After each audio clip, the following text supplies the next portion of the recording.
kleiner Narzisst. Du wirst nicht mehr die Herzen erobern, ein Adonis, ein kleiner Narzisst.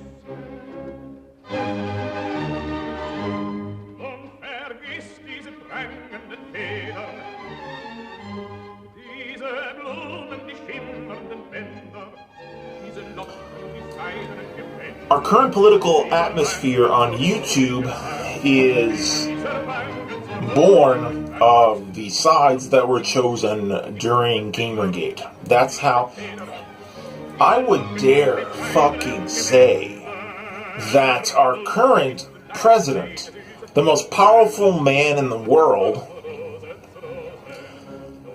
owes a significant portion of his online support from Gamergate.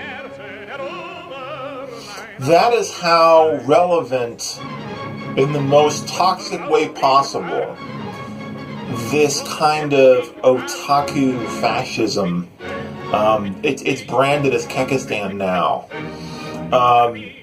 It is a fascism uniquely of the internet age. It is exemplified by people like Milo Yiannopoulos. It is exemplified by Richard Spencer and David Rubin. These people that don't seem like they would be ideologically aligned. That's what I wanted to talk about today.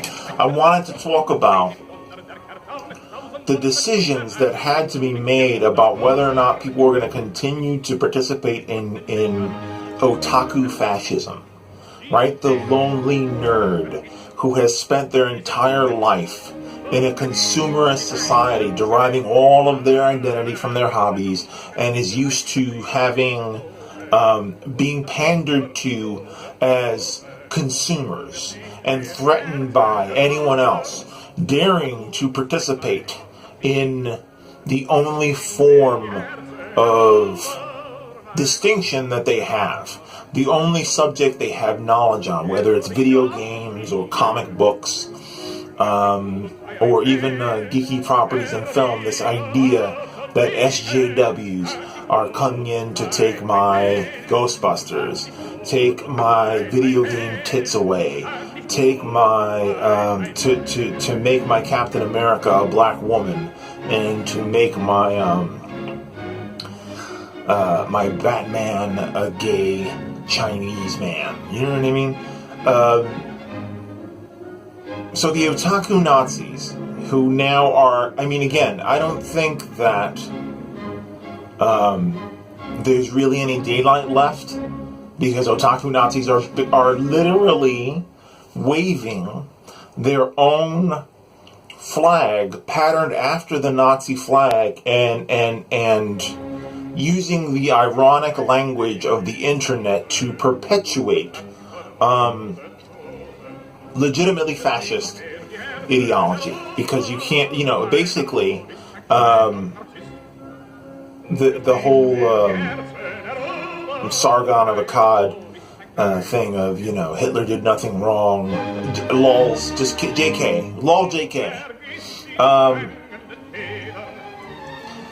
There came a moment where a lot of the people who started the Gamergate thing had to decide whether they were going to follow this road into fascism, which involved the Trump presidency, right? That was the first big turning point where you started to see dissent within the ranks of Gamergate. The person I want to focus on today in particular, who's really fascinating to me, is Thunderfoot. The first pressure point between Thunderfoot and the Gamergate community was the fact that he would not support Donald Trump. He was accompanied in this by Cult of Dusty, and he was accompanied in this by Creationist Cat, right? Vadim. Also had made, I think, a few, and he wasn't, Vadim wasn't a godfather of Gamergate, but he did make a handful of anti-Anita videos that were mostly tongue-in-cheek. But I'm gonna use him as a part of these three examples of people within the skeptic community who flirted with Gamergate to different degrees, and at the moment when the movement actually decided they were going to be a fully right-wing, hard right, white male identitarian movement, Dusty, Thunderfoot, and Vadim jumped ship. I think the writing was on the wall, and the whole, let's vote Trump, JK, LOL, JK, LOL. I think that those three skeptics were smart enough to look at it and go, no, this is no longer just taunting feminists about video games. This has transformed into a dangerous IRL political movement. And those three people have not been welcomed back into the community. And increasingly, what the one that's most interesting to me is Thunderfoot, because Thunderfoot being disinvited from the Gamergate Kekistan Trump party is like someone telling George Washington to go fuck himself in 1781. You know what I mean? Like, this guy was bedrock. There is no Sargon without Thunderfoot.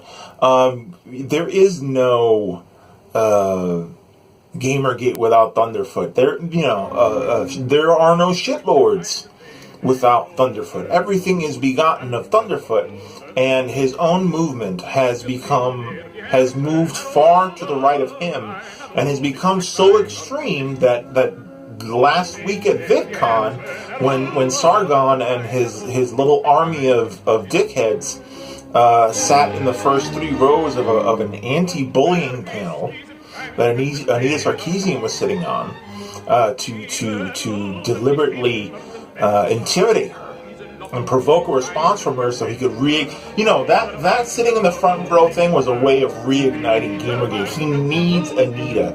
He needs that villain because he has not, Sargon has not found anyone to supplant Anita as a kind of a straw woman unto which he can lead people in the direction of right-wing politics. So here's how you this is how you slowly insinuate someone into right-wing politics using Gamergate. You go, hey, man, did you not like the Ghostbusters remake? Yeah, I hate that girl power shit. Trump also hates that. You know what I mean? Like he needs this antagonist. So Thunderfoot, no one has made more anti-Anita Sarkeesian content. No one has made more deceptively edited Anita Sarkeesian content than Thunderfoot. He notoriously took a clip of her from a conference and completely took it out of context. She was talking about when she first came to progressive politics that she was very militant. And she did an impersonation of herself, being outraged by everything.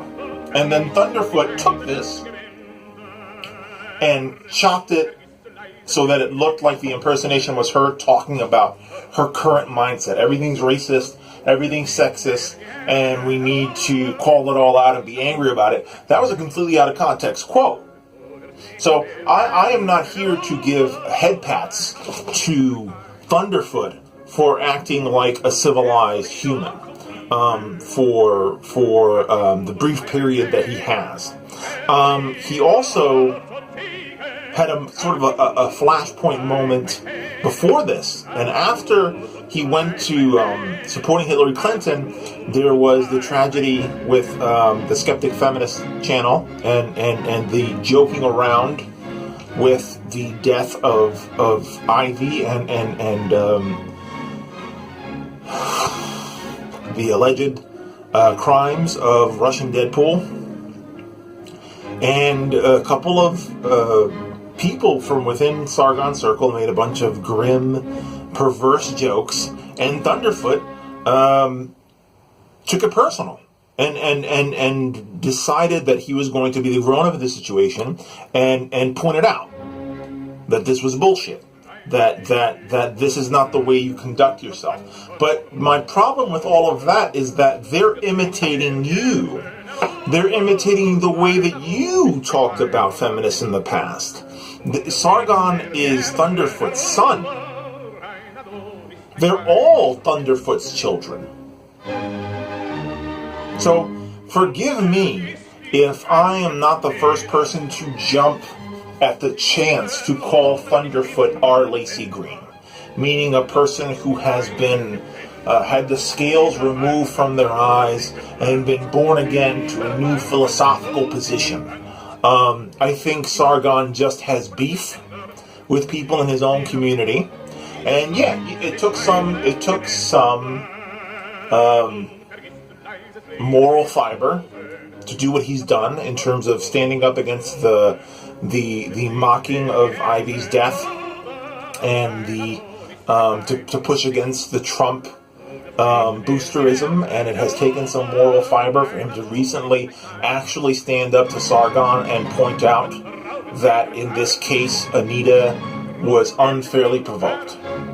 But I'm not ready yet to rechristen Phil Mason as born again hard.